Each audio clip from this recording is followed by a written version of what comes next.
your podcast, not yours, not mine. Oh, I thought we were on the Ian Pratt cast. Yeah, well, it's over. It's a short one. I usually do 2 to 3 minutes with a commercial in the middle. There's a 15-minute commercial in the middle of it. Man, you're raking in the cash. Okay. Hi, I'm Ethan. I love muzzleloading, and you're listening to the I Love Muzzleloading podcast. This week, the guest is, I consider, a good friend now, the one and only Ian Pratt. Ian is a contemporary long rifle builder. I'm really thankful to have him on the show here to talk about some really interesting stuff about his process and about muzzleloading and the art beside it. I think we kind of deemed the topic of this episode really the art of the long rifle, but you'll notice this isn't necessarily a question and answer or an interview podcast here. This is much more casual. We're just kind of going through some of Ian's process and some of his inspirations here about the work that he's building, not necessarily how he does it, but the influences and the stories that he's trying to tell with the techniques and the processes that he uses. So, maybe you'll come away from listening to this week's episode thinking a little bit differently about muzzleloading and history and our connection to everybody that came before and got us to here. So, as always, thank you so much for listening. We'll have a link in the show notes for some of the things that we're discussing here that you can check out later. Until then, I'll catch you at the end of the show. We're back. Okay, we're back with the Ian Pratt cast. Well, thanks. Glad to be here. It's always fun. At least it was last time. I don't know if it will be this time. I should have said that. This time we're going to put the pinch on you, I think. All right. I'm ready. I'm ready. So we've been talking quite a bit this summer. You've been building guns and I've been looking at old guns and I've had a ton of questions about things. And, one of the things that kind of got us talking again was the Dickert long rifle that I got a chance to look at the Rock Island Auction Company. And you shared some really neat insights with me as to why their sights were so different compared to what we have now, kind of talking about how those guns were built and how they were used every day.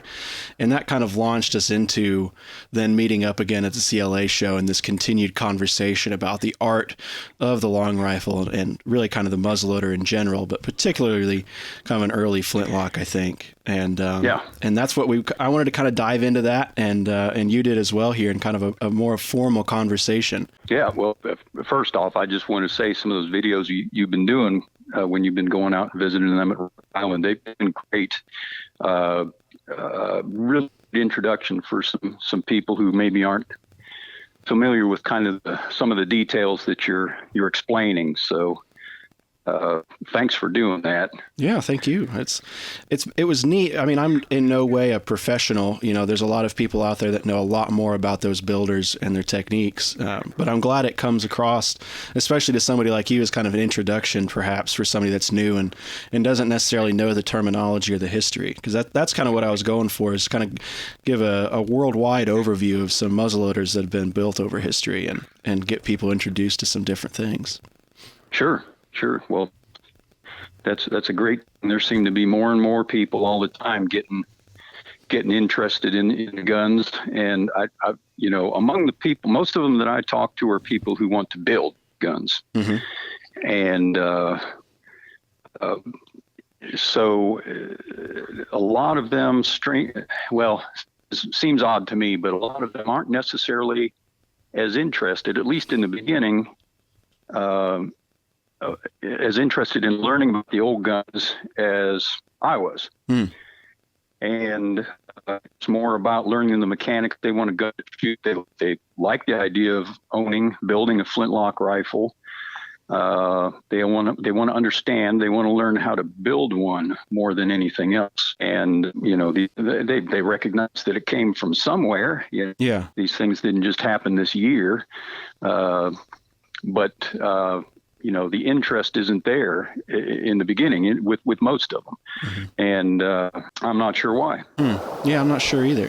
You kind of think that the history might be what gets people into them, but that's kind of I'm making a note of that, because that's an interesting question to start asking, and of people that are kind of getting into muzzleloaders and trying to see how they get here. Well, a lot of them that I've spoken with more recently that are don't have questions about gun building, how to get into it, or trying it already, have specific questions.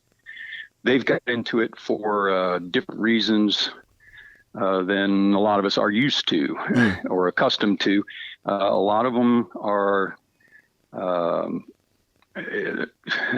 into, we'll say, homesteading, self-reliance, that kind of thing. And the flintlock mechanism itself kind of appeals to them. That kind of gun appeals to their style of living somehow, I suppose. Mm-hmm. So there's a bunch of them that are into that kind of thing. But really, I mean, many of them that I talk to anymore just are excited about having a flintlock gun they can shoot and learning how to build one. So, the history becomes kind of well, I haven't been talking with many of them for long enough to see what's really going to happen, but some of them eventually start getting into the history of it later. Do you find that they're interested in the art, the kind of the artful side of it? Does that go along with the building, or is it more kind of the building is more of kind of a task oriented thing, and then maybe later on they get into the art form of it? I think that most of them, there are some that it's all about the nuts and bolts of it, but I would say that most of that I talk with anyway are interested in the art of it. They recognize that the aesthetics, that there are things that are going to appeal to them and things that are not, and I like to try to help sort that. A lot of students I've had, I try to get them all the time to look at things that they like and don't like very critically and ask themselves why or why not. Why do I like this? Why do I dislike that? And sometimes the answers you come up with might really surprise you. It may be something as simple as a color scheme that appeals to you. Suddenly you notice these 10 guns that you like all share that, okay. Or a particular detail, or sometimes it's a mood they evoke. It can be anything.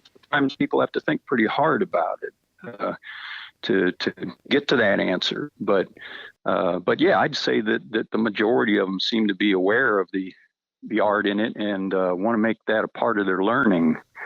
Put it into motion. Mm-hmm. So how did you kind of come into focusing on the art side of it? And then how do you, I guess it's really kind of two questions in one, but how do you then kind of pass that on and share that with some of your students or just some of your friends that are interested in building? I think for me, it was always there.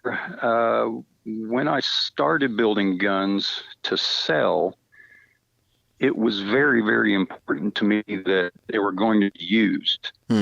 They were going to be shot. And frankly, I was probably kind of a jerk about it sometimes. If I kind of sensed that somebody, just in talking with them, that they know how to shoot one of these, maybe I wasn't on.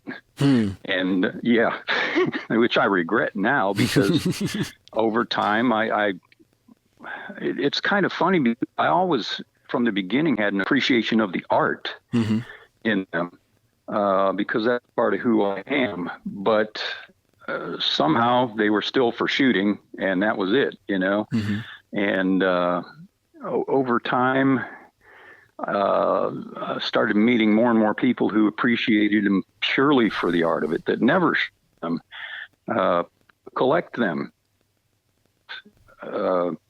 view them like one would view a painting that you might collect, or not necessarily collect or own, but, they viewed them in that way. And it was a little foreign to me at first, but, that's become a big part of, I guess you'd call it my customer base, is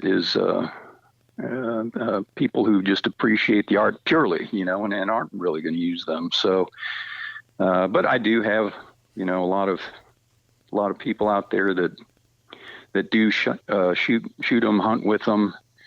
And it's still always nice to hear from those people and get pictures, Yeah. Hunting season comes around. Boy, I don't know if I answered your question. I just started thinking about. No, I think you did. I felt myself starting to drift there for a second. I wonder if I'm answering Ethan's question. No, or if I'm just talking to myself right now. No, you're good. You're good. All right. Good. Hard to tell sometimes. We're real casual here. This isn't highbrow. This is like I said, it's kind of pirate radio, but for muzzleloading here, we can. Awesome. Kind of when we're talking about the art of the long rifle, I think you and I both kind of see things, and I'm sure we see some things similarly, but then we see other things differently. How would you describe, this term of the art of the long rifle to somebody who maybe hasn't thought about it, or is wanting to just kind of see how you think about the art behind the long rifle? Well, I guess to describe my take on it, I have to describe a distinction that can be made. To many people, I think the art of the long rifle, that term, would apply more to the craftsmanship in a way. I guess I'd have to talk about the kind of things that I am drawn to better explain it. I mean, if you're ready to get weird, we can get kind of weird. Let's get weird. If you're ready, I'm ready. All right, put your weird hat on.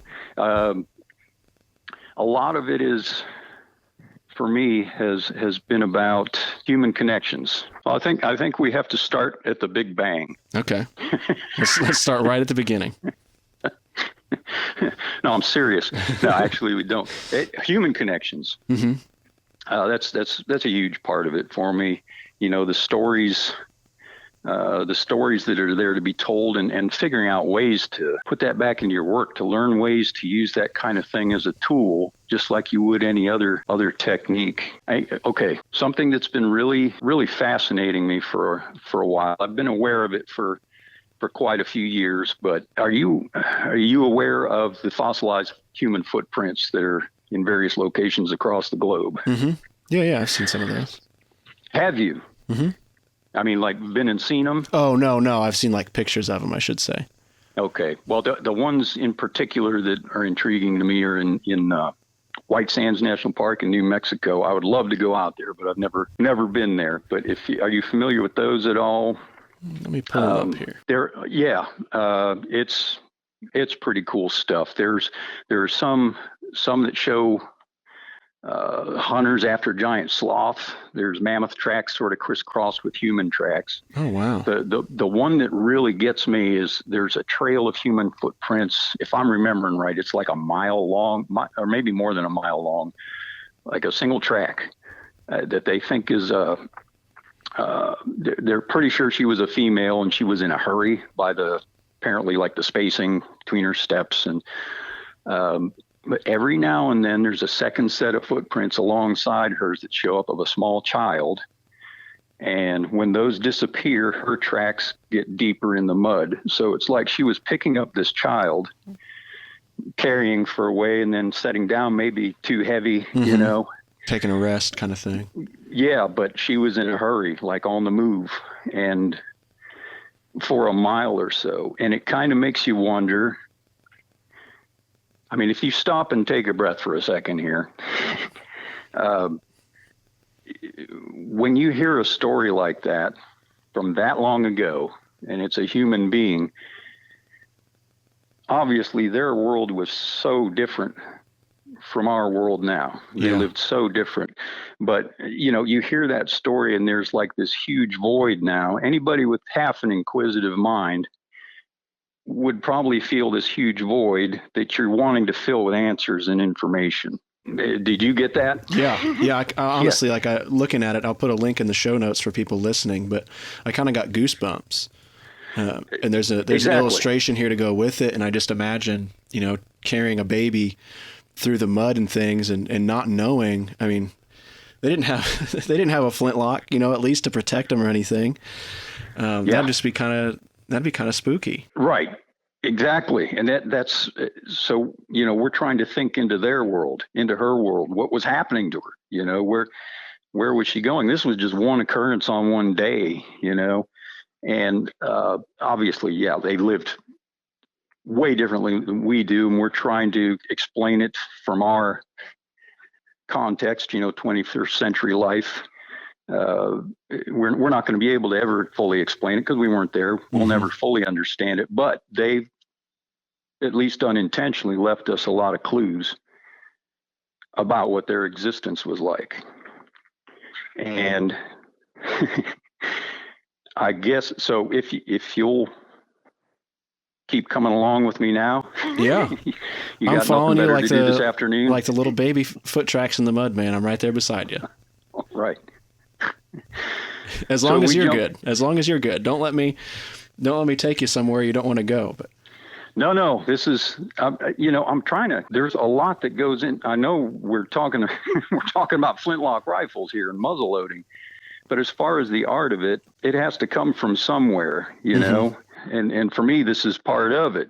Yeah. I will say too, like for me, that's a big part of it too, is, I mean, even just growing up playing in the woods, I always had a stick that was an imaginary rifle, of some kind, playing in the woods. And even now going on a walk or something, I'll carry a walking stick or my actual flintlock now, just a rifle, just to kind of step back in time and, not pretend, but try to connect with a ton of people that came before. Exactly. It's a connection. Yes. That's a huge part of it. It's a connection to the past, connection from then to now, the opposite direction. It's time travel. Damn it, we are time traveling. Let's jump through time again here to about 30 years ago from now, and we're listening to our favorite music at about 2:00 in the morning.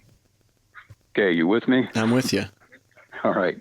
It can be whatever music you like, some of your favorite, for whatever reason, just your favorite. But for me, it was a piece of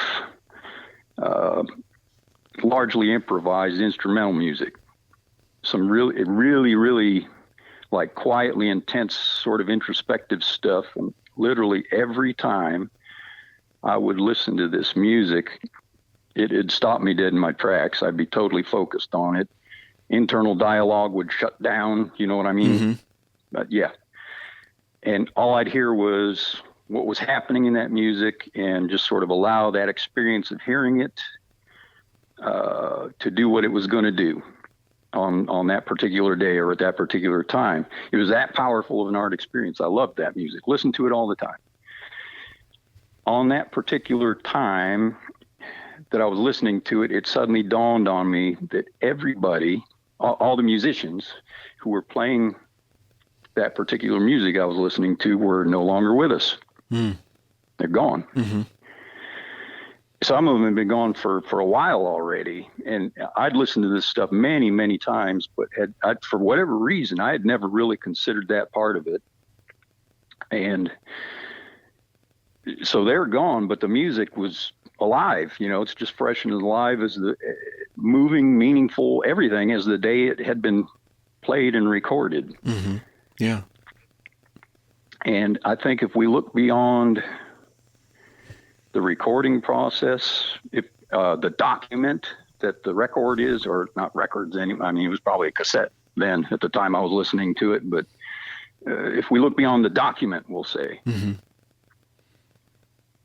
certainly we're hearing their knowledge of music and of their own instruments, how to make it all work within the group, all those things, but we're also hearing their personalities, their intentions. But I think at the heart of it, even deeper than that, we're hearing the chemistry between people. We're hearing those connections from one human to another, or within a group of people. And the recording, if anything, as a document, was a document of the creative spirit in people. And that's a thing that's undeniable. People have created art just for the sake of creating art since there have been people. So that's really what I was listening to. And that's really what was appealing to me. Not necessarily the math of it all, the music theory of it all, I didn't listen to it on those terms. It was just, pure sound and the creative spirit behind it. So how the hell does this relate to building rifles?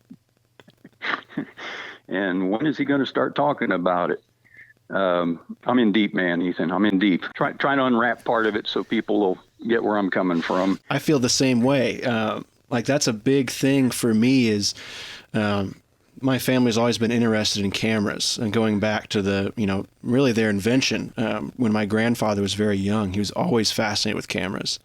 Yeah. And, I remember him in his old age was showing him like a cell phone camera, and he couldn't quite wrap his head around how the phone processed the film is the question he asked. That's kind of a side note, but that notion that I can go back through all of his photographs and his video cameras, and I can see him, and I can see his friends and the family, 40, 50 years ago, up into when I came around, and then, towards the end of his days and things, and being able to go back in and see that. I know exactly what you mean about, there you go, listening to something or watching something and having that realization that person's not with us anymore, but you're still able to see them and interact with them. And for me, that was part of why I really wanted to get I Love Muzzleloading going, is I wanted to have the opportunity to try to capture some of the personalities of people within muzzleloading and living history and the traditional craft side of all of this, so that, my grandkids and their great-grandkids and everybody else down the road could see this stuff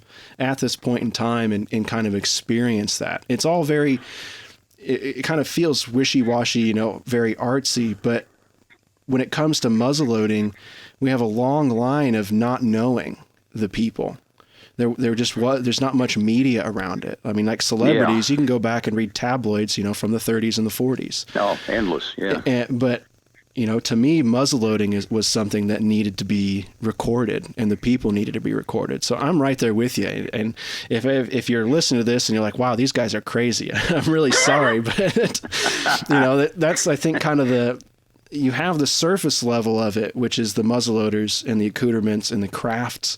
But as you get deeper and deeper, you get into the personal connections that you can get in a lot of hobbies. But I think because muzzleloading is so tied to history, especially here in the United States, and it's so much slower than many of the hobbies that people experience in 2021, I think it's special in that way, because we can connect with each other in more ways than I think other hobbies allow you to. Oh, fantastic. Man, that's great, Ethan.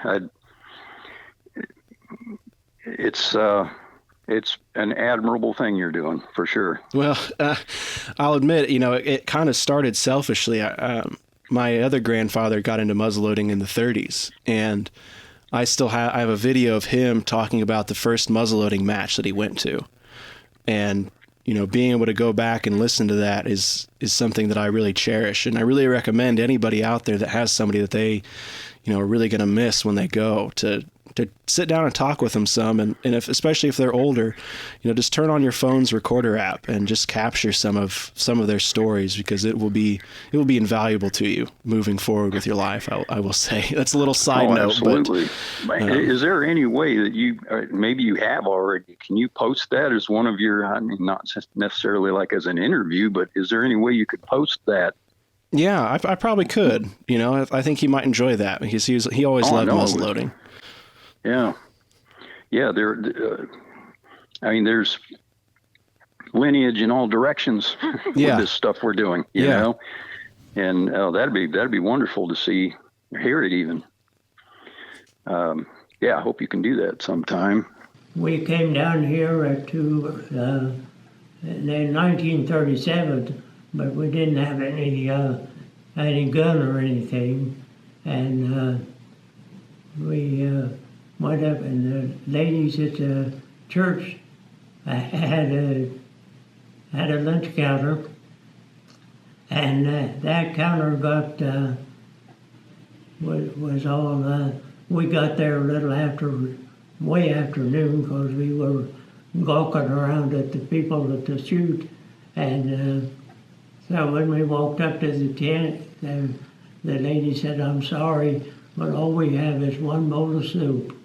And so we said, well, we take that. So she gave us a bowl of soup and 5 spoons, and that was all we had to eat down here that day. And And that was our first trip to one of the shoots.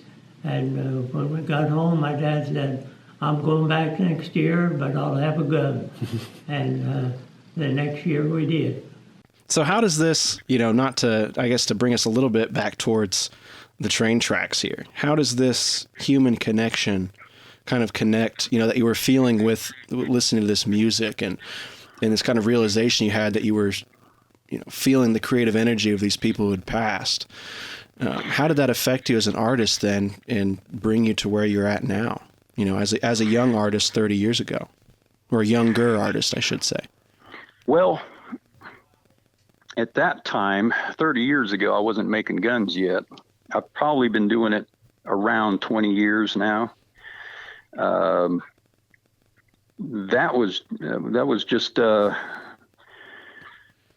probably, something that I've carried with, obviously something I've carried with me ever since, that kind of realization and that feeling. And, when I make something, whatever it is, if I'm making a rifle, for example, or even studying, old guns, old objects that I'm interested in, I'm always thinking about the part of their history that involves the human connections and the creative spirit, the stories that surround all of it. All of that. If you take a long rifle that was built in colonial America, we'll say generally, we'll say in the mid 18th century, it was probably made with a mix of American and European parts, and whoever made it likely was trained in Europe, but they weren't a master. They were proficient at certain things, but not others. And now he's doing the work on his own. He may have an apprentice working with him, or he may be just on his own. But he's kind of going out on some artistic limbs, expressing himself with some carving and engraving that maybe he's never done before or on a very limited basis. So he's developing his own style, but he's expressing his creativity. Even the way he stocks his guns, part of it's probably going to come from his training, but maybe he's seeing guns that people are bringing into the shop, styles he's unfamiliar with, but he likes them, things that need repaired. So that's, influencing his style. So maybe this gun that he's built, the one that we're talking about, it sees some battles and raids, and it goes out to feed the owner's family or defends the family from attacks. Over time, parts of it wear out, need repaired, replaced. So there are new parts on the gun now. It's starting to look different. Maybe the whole thing, the gun falls off a horse with its owner, and both of them get busted wrists. Right. It happens. Yeah. Yeah. They both have to get repaired. The gun gets sold, traded, disappears for half a century. It shows up now. It's living in a museum. It's famous. Yeah. So all these things that, I just briefly described, there are human connections in all directions there. People that not just the guy that made the gun, the people who owned it, the people who were affected by it. I've some repurposed objects, for example, are some of my favorites to study. Every now and then there are some clues on there that can tell you about who put it together. They may have found one thing, turned it into another, or used it as a part of something else. And you might be able to tell by the way they did their work where they were from. There might be certain little clues in there, or, why they were, just a number of things. So anyway, to get back to my work, I like to take my understanding of this kind of thing and put it back into my own work, just as you'd use any other technique. Let's set the scene. Let's set a new scene. We'll say it's just a hot, did I say hot? It's hot, humid day, real sticky in late summer sometime. And you've been walking through some swampy woods, and gradually you're going to come to a place where the elevation starts to rise a bit, and eventually you're in a grassy opening and there's this huge swarm of big dragonflies flying around, like hundreds of them, big swarm. And the air is really thick and hazy. There's beams of light cutting through the trees. And if you, Ethan, you were to paint this scene, your painting is not going to be like just a painted version of a photograph of what you're looking at. Mm-hmm. You're going to use that painting to convey your impressions of that scene. And not just what you're looking at. You're going to be conveying impressions of the heat, the haze, insects, the whole steaming mess. Yeah. And your painting is going to convey these things in a way that a photograph can't. All the things you're experiencing, you've taken it in as inspiration, and now you're going to create something new with it. To do it, you're going to use techniques you've learned, and you're going to use tools that you've learned how to use. You know, brushes, paint, different paper, so forth. But in the end, it's all about your creativity and what you're going to do with all of these things. So for me, building a rifle is quite similar. I approach it in quite a similar way, I guess. Okay. There's absolutely an art to even the nuts and bolts part of building a long rifle. You've got to study original work. You got to learn how to use the tools, and you got to develop techniques to use them to build a gun. But for me personally, the real art comes in when you figure out ways to give a long rifle a life of its own. Mm-hmm. The scenarios that we've talked about with the fossilized footprints and so forth, I know most people won't necessarily get the connection between those and gun building. So here it is. For me, when I get the chance to sit down with, let's say, an old artistically made long rifle, for me, it's like walking into that grassy opening. Oh, okay. I get that first impression of it, what it physically is. And I notice things that stand out as interesting or unusual. So I'm experiencing it and going a bit deeper into it. Like with the story about the music, I recognize that I'm an artist, and here I am holding the work of another artist who's long gone, been gone a long time. And no matter how fancy or primitive this gun is, right now I'm witnessing that person's creative energy. I'm holding it in my hands, really. I mean, here it is. Yeah. And like with the fossilized footprint story, when I'm looking at that old gun, what I really want to do is look back through time somehow and fill in those blanks, fill that void that's just asking for answers, you know, somebody made that gun. Yeah. And what was the person's life like? And who carried it? You know, how many people carried it? What are all those stories? And all the scars and the rust and missing parts, what's that all about? So all those things are my inspiration for building guns. And each one has to be a gun first. You know, it's got to be a functional, good shooting flintlock gun. There's no doubt about that. It just has to be. But artistically, what I hope for is to make them into things that can evoke a reaction like a good painting would. So the big trick is to figure out how to put all these things back into my own work. Right. Yeah. How do you compile all of that? Well, that's like the $1 million question. Okay. There's ways to build a story into a gun, we'll say. You kind of make a path of clues, and you can certainly develop a concept for a build that would put, we'll say, a new perspective on things that are traditional. I mean, really, it's kind of endless. I could give you an example of one gun. Well, just generally speaking, I mean, I'm very fortunate in that I have the ability to forge.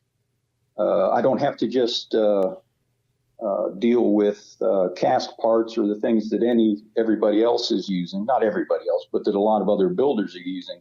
I've got the ability to forge and fabricate some gun parts and shape stocks by hand. And, shapes are a huge part of creating the feel of a gun, just like you were doing a sculpture. Yeah. For example. So right from the ground up, I can start steering a gun in whatever artistic direction I want, like right from the ground up.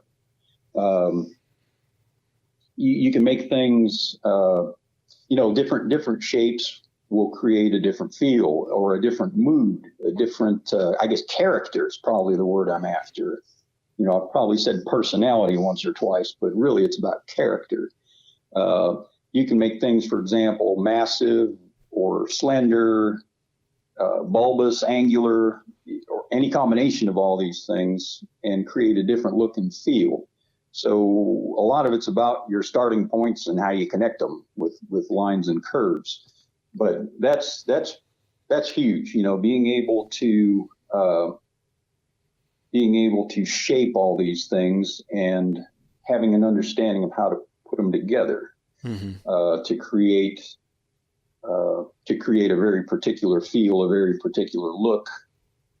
So that, along with combinations of color, different things I do to create texture in the stock and on the metal.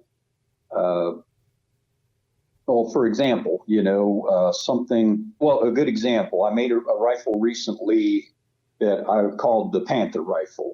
I think did you get to see that one? Yes, I got to see that at the CLA show this year. Okay. I couldn't remember because it left the show a little bit early and I couldn't remember if you'd seen it or not. I know I'd sent you some photos while I was working on it. Mm-hmm. So yeah, you're familiar with that one. There was a concept to start with.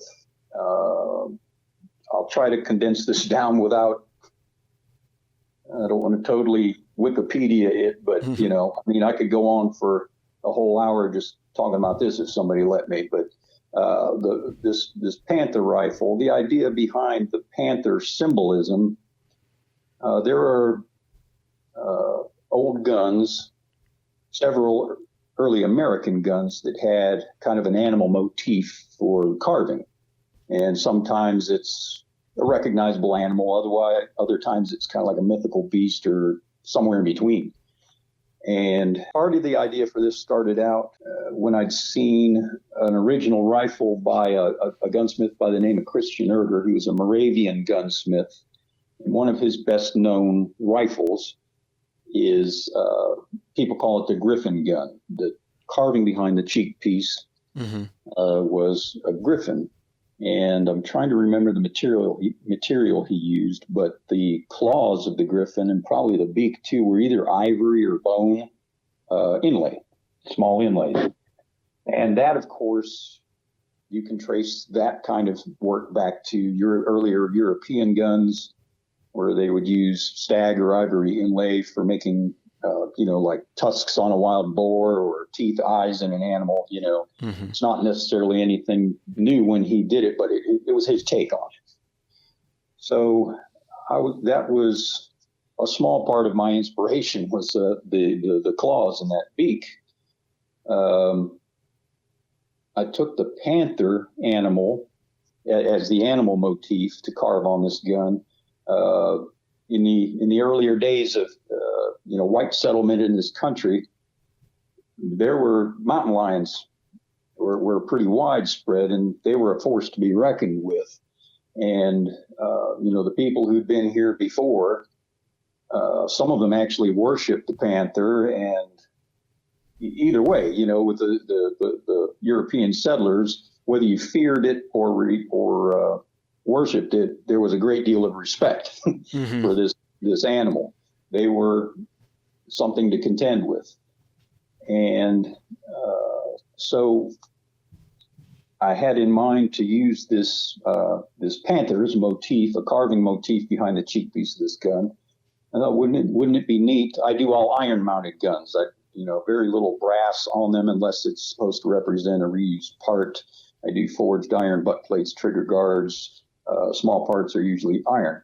I thought, wouldn't it be neat to do iron claws, teeth, fangs, and eyes on this Panther, and have the stock fairly dark, and particularly where this carving is going to run from behind the cheek piece through the cheek piece, and have the stock very dark with just the gleaming of the tops of those iron claws and teeth and eyes showing, almost as if that would be like the last thing you'd see coming through the dark woods at you. Yeah.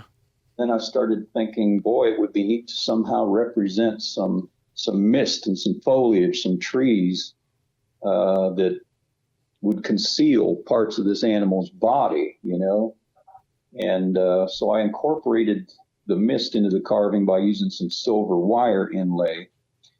And I arranged just some parts of the Panther's body are visible, and others sort of blend with sort of carved Rococo style representation of foliage, I guess. So sort of similar to when you would see a deer or an animal in the woods and you're only seeing a little piece of it here and there, especially dim light. I wanted to try to do sort of an artistic representation of that. So that was the carving, and that sort of set the mood for the whole rest of the rifle. Parts of it were a little bit angular and slender. I wanted to give it sort of an air of, if you think of a big cat like that, I wanted to give the whole piece sort of like an air of dignity in a way, but also kind of adding some sort of angular shapes in there and very dark tones, dark colors, gave it sort of a menacing feel at the same time. Mm-hmm. And it was, remembering what it looked like, it was neat how it was. I mean, it wasn't, like you say, it wasn't a photograph, but I got the feeling of like a panther in the woods, like it was watching me. It's that kind of thing in art where the eyes are kind of following you as you're looking around it. And like you can look at the other parts of that gun, but you're always kind of in the corner of your eye are those bright eyes looking at you. And that was just a neat part of that piece. Oh, that's great, man. That's exactly what I was, the kind of thing I was hoping that people would see it in. And it's funny, I build these, I'm building these things for one person, for customer, but at the same time, other people are going to see it, especially if it shows up online somewhere, or if I can borrow it to take to a show. So it's also going to be viewed by, quite a few people sometimes. So I just, that's neat that you saw that in it. It really is. Well, good. And there's, as far as fleshing out the rest of the gun,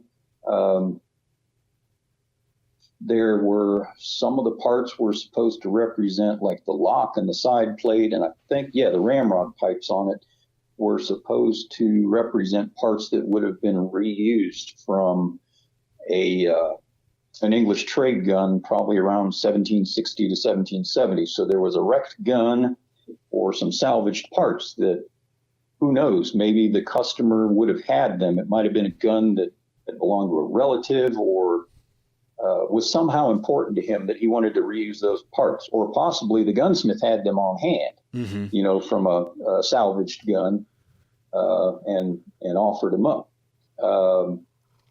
And there was also a kind of a bizarre, not bizarre, but an unusual brass wrist repair on it, which of course tells you the thing was used hard. It was a decorated gun, but it wasn't just all looks. The thing was used for its intended purpose and used hard. So so you can, as part of the concept for this thing, you can sort of build a history into it, and also, when I was talking a little bit ago about sort of building a trail, a path of clues, that's so fun to do. Anybody who's studied the guns a little bit I like to try to leave sort of a trail of clues, and sometimes they lead to a very pointed answer, and other times it might lead some people astray. You know? Yeah, you can't, as the artist, you can suggest things to people, but you can never really, unless you go up and just beat them over the head, you're there with them. You can't really tell them what you want to say with it. Yeah, I don't think. Yeah, well, I don't think you should. Yeah. You've got to allow. That's the fun of it. It is allowing for people to experience what you've done. You've taken your interpretations and put them into this work. And now they're looking at it, and they've got their explanations about what they might be looking at. Or anyway, that's what all that's about. So do you feel that you've always built guns and created the art for them in that manner, or is that something that took you, some period of time to figure out and refine? I really think that when I was first getting started, I was just trying to build a gun. I mean, I've always kind of had artistic leanings my whole life, but I'll say that the first few that I built, I probably tried to put my own twist on certain details. Whether it was successful or not is not important, but it took me a while before I was really trying to come up with a concept for a rifle or get this in depth, Yeah. It did take quite a long time.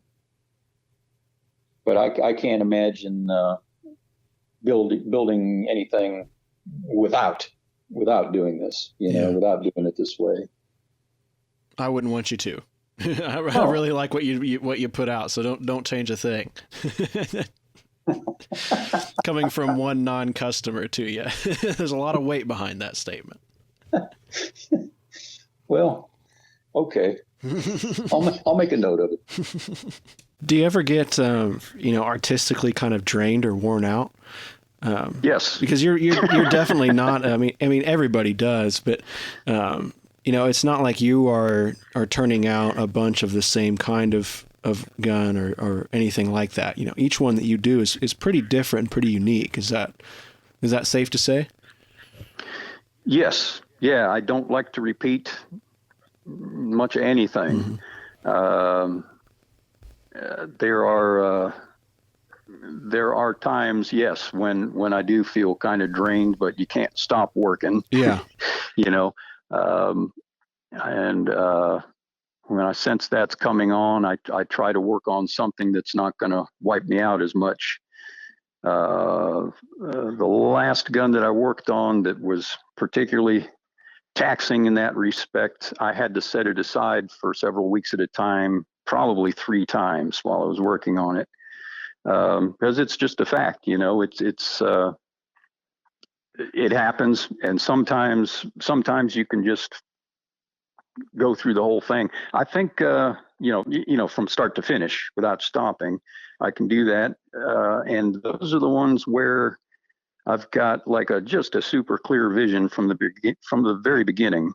And that's not to say that we don't shift gears in the middle somewhere, but got a very clear vision down to some, final details of what I want that thing to be.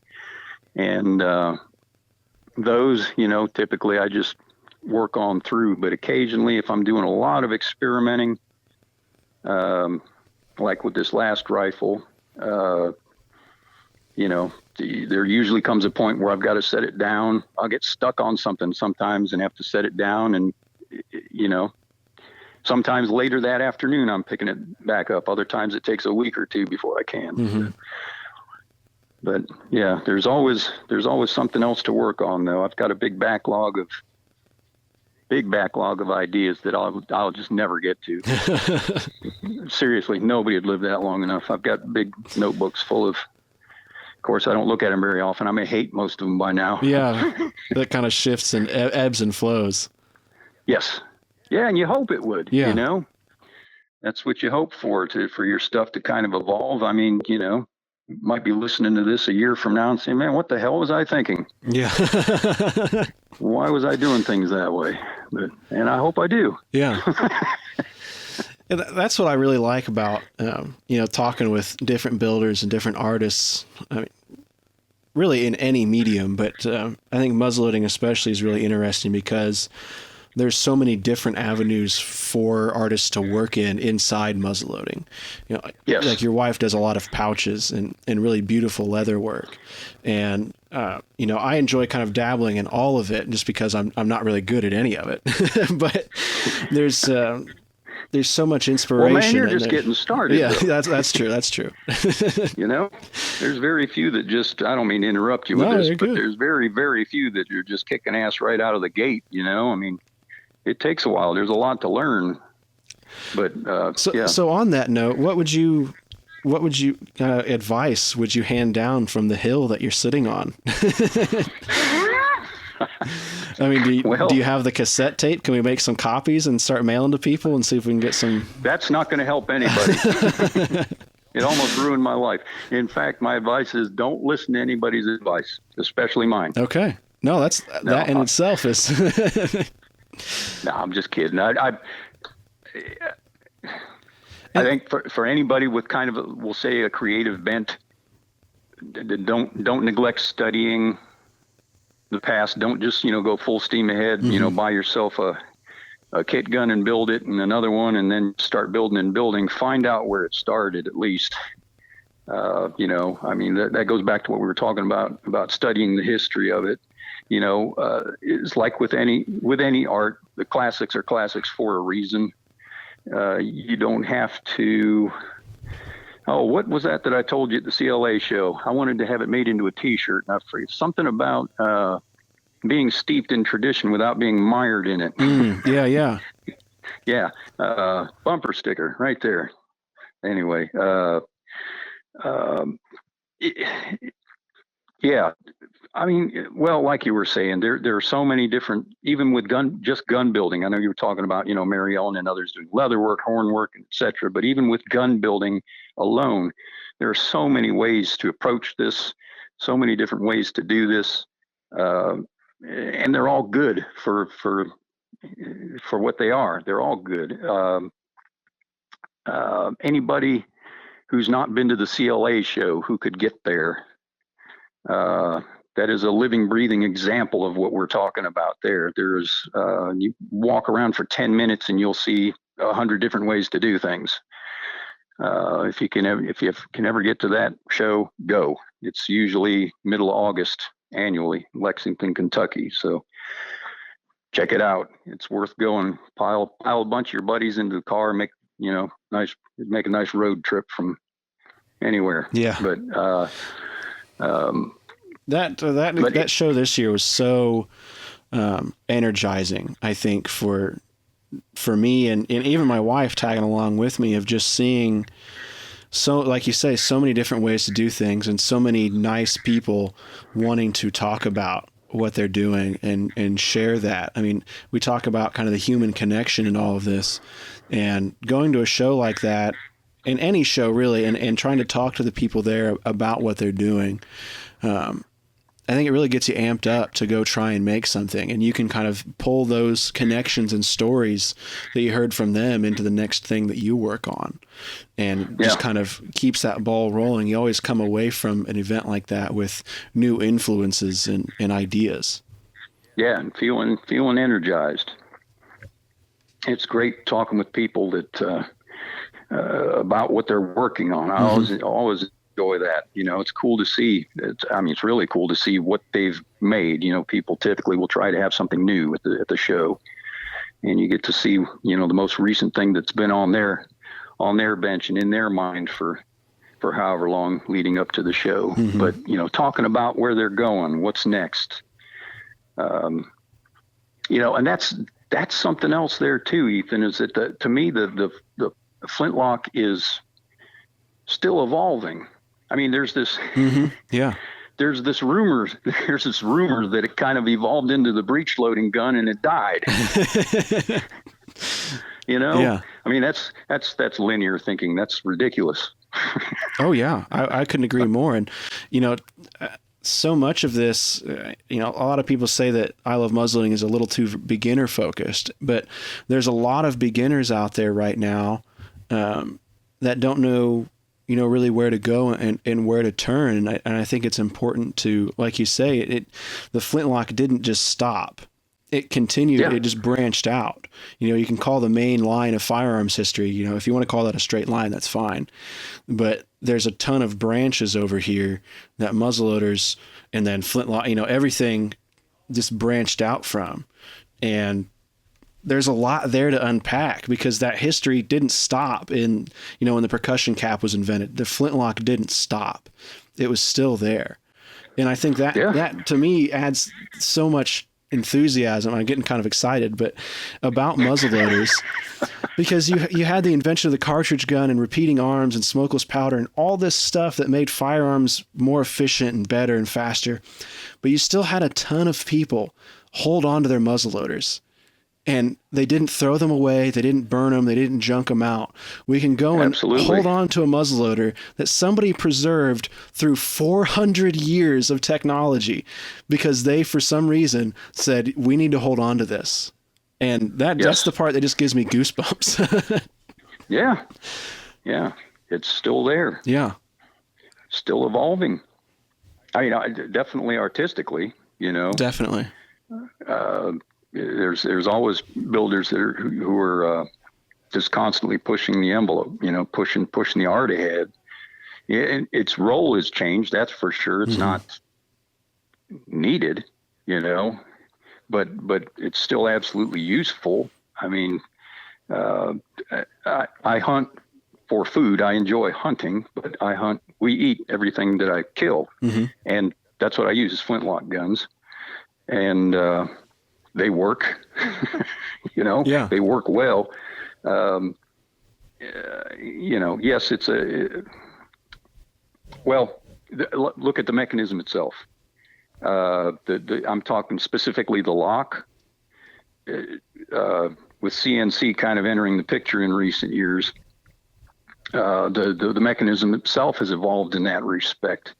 The advances that Jim Kibler has made and others who've sort of followed suit are making top quality locks accessible to everybody. Mm-hmm.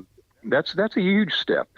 There's been some great quality locks on the market for people who are buying commercial locks for quite some time. Mm-hmm. But this is a huge advance. Yeah. And so it's continuing to evolve in more ways than one. This podcast is brought to you by Thor Bullets. I've got my Thor Bullets here, and I'm just going to pop 3 of them out just to make them a little easier to access. Now, the thing to remember about the Thor Bullets is while they are sized to your bore for a more accurate shot every time, a lot of like what we see with all the full bore lead conicals and modern centerfire bullets, you do need to pick up this sizing pack before you order a full pack. For right around $4 or $5, Thor is going to send you 4 different bullets of 4 different sizes, all indicated for what size they are.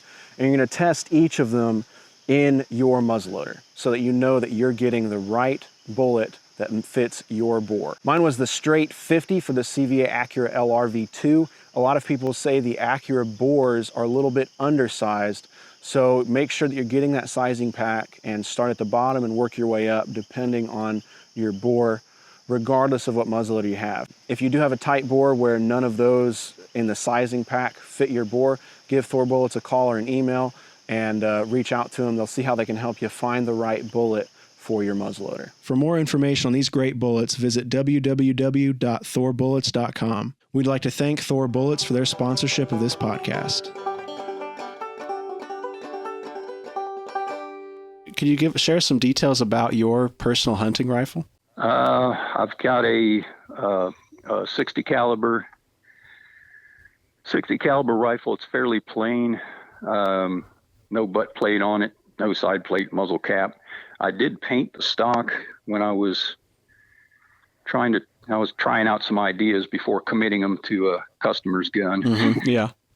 And wasn't going to keep it, but it's kind of stuck, But it's a great gun. I enjoy shooting all of them, but this one I've gotten really attached to. I don't take it to any shows because somebody will want to buy it. Part of being a gun maker is you've got to take the oath of poverty, and when somebody waves cash in front of your face, you got to take it. Yeah. So that one stays at home. I don't take it anywhere. I've gotten really attached to it. Killed quite a few deer with it already. The first couple of times I hunted with it, it was just here at home, and not in the house. We have woods, and I had let's see, the lock and barrel were in, and the trigger. And I think I had the butt end roughly shaped out, but the forend was still square. No trigger guard made for it yet. No stain, obviously, anything. But I took it out, hunted with it, and killed a deer with it the first time I went out. And it took me 4 years before I had it actually shaped out and stained and finished. I was hunting with it every year and shooting with it. That stock was so greasy, I didn't think it was going to take any stain. Bear oil and whatever else I'd been using, deer fat, anything for, it just gets all over everything. Oh, yeah. And I kind of soaked it pretty good with lacquer thinner a couple of times and hit it with the nitric acid stain, and it took. But, I hunted with it kind of square for a couple years in a row. Finally got it together. I've got that. And then I have a 32 caliber squirrel rifle. I've got a nice property just down the road from here. Last year, the owner told me that I could go there and squirrel hunt, and I was so busy I just couldn't make time for it, not even once. But he's got big woods, like 265 acres, and plenty of places over there to kill squirrels. So I am definitely going this year. That's about it. I've had a couple others over the years and always sold them, but these two, I'm just, like I said, don't take them anywhere, hanging on to them. Yeah. Hey, you've got, you've got that Kibler kit that's a 40 caliber that pops up every now and then on Instagram. Yep. I'm getting ready to get it back out. Probably not this weekend, but maybe next weekend. The weather's, I think we talked about the weather's turned around here, and I don't know when squirrel season enters for Indiana, but there's been some fox squirrels really barking at me a little too close to the house. So might have to let them be a part of the story for that flintlock there. There you go. Do you go? Do you shoot many matches? I don't much anymore. I'd like to shoot some more. I shot a lot when I was a kid. That was kind of our sport growing up. Was muzzleloader matches, and I mean, both of my mother's side, my father's side, a little bit of the story of that goes into my stuff, I guess. We're pretty hardcore muzzleloading match competitors. So we have several more modern muzzleloading match guns, not necessarily like the modern inline stuff, but kind of the hybridization. I mean, we have a couple modern match pistols that have flintlocks and things, that are a real hybridization of that. So that's a lot of the influence for me, is trying to see what we can do in modern times, like you talk about with the evolution and the changing of it all. That's really kind of runs in my blood of muzzleloading, is how can we make this faster? How can we make this, a little more efficient every now and then? But improve on it. Yeah. But the simplicity of it and recognizing, it's something I talk about a lot, but how in the 1700s, the 1800s, how they were able to engineer and design these things to work so efficiently. I mean, the flintlock was the gun lock for like 200 years, in its heyday, where it was the main thing. And if you look at firearms history, we still don't have that in the modern day. We don't have that for centerfire yet. It's not been around long enough. You're getting there, but, not yet. And I guess I don't really know where I was going with that, but man, it was sounding great. Was it sounding good? Okay. I'm on the edge of my seat here, and I'm standing up. But it's I guess to kind of tie it back to what we've been talking about is that, you know, you have this branch of muzzleloading that it never stops. It continued to go. And by being involved with it and like yourself recreating this stuff and me learning and starting to learn how to recreate it, I feel like I'm connected both to other artists like you, other shooters, you know, people that just like to shoot, going out and connecting with them, and then with our ancestors that went through all of this. And, you know, everybody, I think just about everybody here in the United States can trace their lineage back to somebody that used a muzzleloader. And even if you just start out with a modern kit gun or, you know, one of the clunky kind of Thompson Center kind of guns that people think about, you're still connecting to a great, great, great, great grandparent that carried a muzzleloader and relied on that muzzleloader so that you could be here today. And that keeps, you know, I'm very connected to the people in recent history in my family, but I know that just a hop, skip, and a jump, I can connect with a whole lot of other people and their ancestors as well that make us all, you know, muzzleloading enthusiasts and, you know, for here in the States, Americans, I think, you know, not to get kind of, you know, flag wavy about it, but, no, there's a huge tradition. Yeah, there's a huge tradition there to connect to. Yeah. It's really energizing. Match shooting itself, I mean, goes way, way back. It was very, very popular thing. I've never found out whether it's true or not, but I've heard a lot of people say that up until the invention of baseball, it was the most popular American pastime. I will fight and die on that hill that competitive shooting is the American sport. You will not convince me otherwise. I'm with you. And you know what they shot? They shot muzzleloaders first. So yeah. Oh yeah. So the one club that I used to shoot at up in Canal Fulton, Ohio, they'd traced their roots of that organization back to 1815, if I'm remembering right, and you know, had some documentation about some of the early matches. Yeah, and it's oh yeah. Speaking of up there, that's when I met your dad. I doubt if he'd remember me, but Mike. Around that time, I was thinking of. I've never been a black powder pistol shooter. I've shot them, but just not my thing, you know. Yeah. But I was doing pretty well shooting rifle, and it's like, yeah, I'm going to branch out a little bit. And right around that time, I think he showed up at their big 4th of July match. It's like, nah, I ain't doing this. Watched him shoot for about 5 seconds. Like, I'm out. Yeah, you gotta. That's something that I love, but I have to be in that like headspace, you know, and like practicing even just, you know, a few weeks ahead of time to get into that zone, because boy, especially if you're shooting in like a serious competition, you have to be on it and you have to be in a headspace, I think, that you don't have to be if like you're just shooting with friends. I mean, you want to hit the target, but if you're trying to hit like a dime at 25 yards, you know, that's a whole different ball game. Yeah, and every time, not just once, by accident. 10 times, and then across 10 targets. Yeah. Oh, it's a lot of fun. I haven't been to matches in a long time. I used to go all the time, you know, almost every weekend for a while there. But, just building took over. Things got out of hand. Yeah.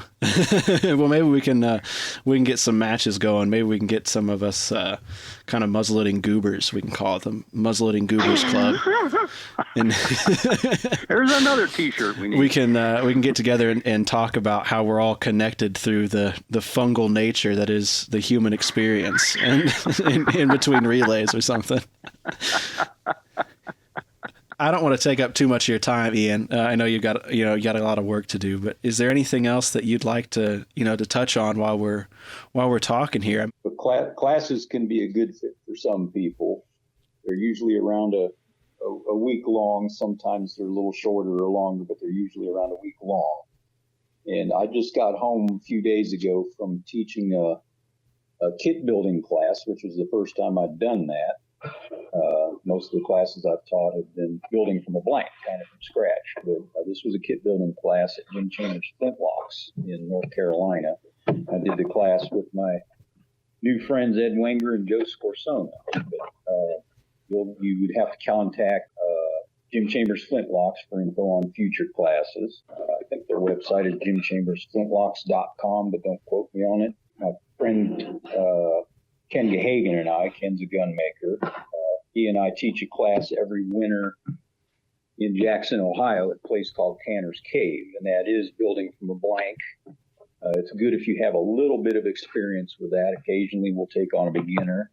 We also do youth scholarship every year that's sponsored by the Kentucky Rifle Association and Jason Gatliff at Muzzleloader magazine. You can find out about that at the website, which is southernohioartisanworkshops.com.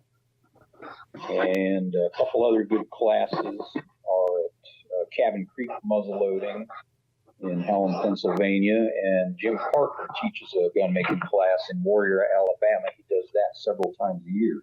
So classes can be a good fit for some people. If you're just going to try to get started on your own, there are plenty of books out there. To me, the one that I always recommend to people for getting started is The Art of Building the Pennsylvania Long Rifle by Chuck Dixon. It's a spiral bound book, and you can get it at probably Dixie Gun Works, Log Cabin Shop. A lot of the suppliers sell it. You can get it from Dixon's Muzzleloading out in Pennsylvania, of course. But there's 2 sections in the book. It will describe how to build one from a blank, and also starting with a pre-carved stock or a kit. So that's the book I always recommend for people getting started. Other than classes and books, there's plenty of videos available. American Pioneer Video has a pile of gun making and related videos. I know Jim Kibler has lots of videos online on YouTube that are kind of directly related to his kits, to building his kits, but there's going to be great information on there for anybody who's getting started.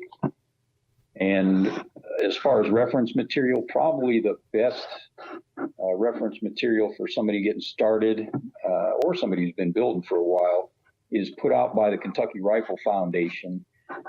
They have a series of discs, so you'll have to have something that will play a disc and a monitor.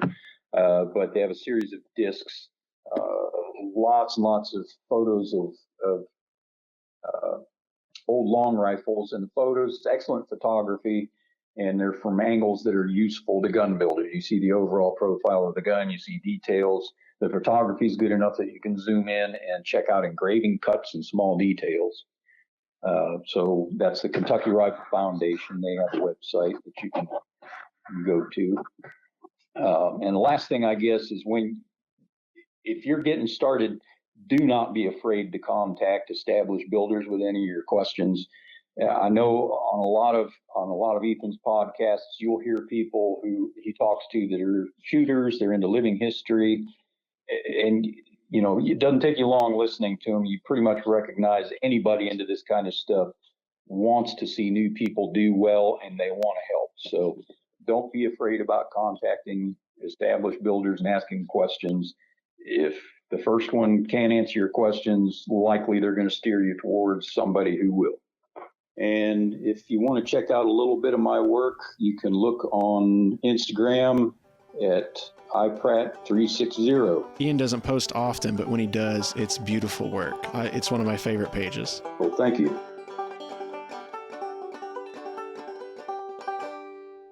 I'd like to thank Ian again for coming on the show. For me, it was really interesting and really inspiring conversation that got me back into the shop and back into my sketchbook, kind of thinking and working through some ideas and trying to formulate them and produce them into the kind of muzzleloading space here. I really can't thank Ian enough. If you want to check out Ian's work, we'll have links in the show notes below.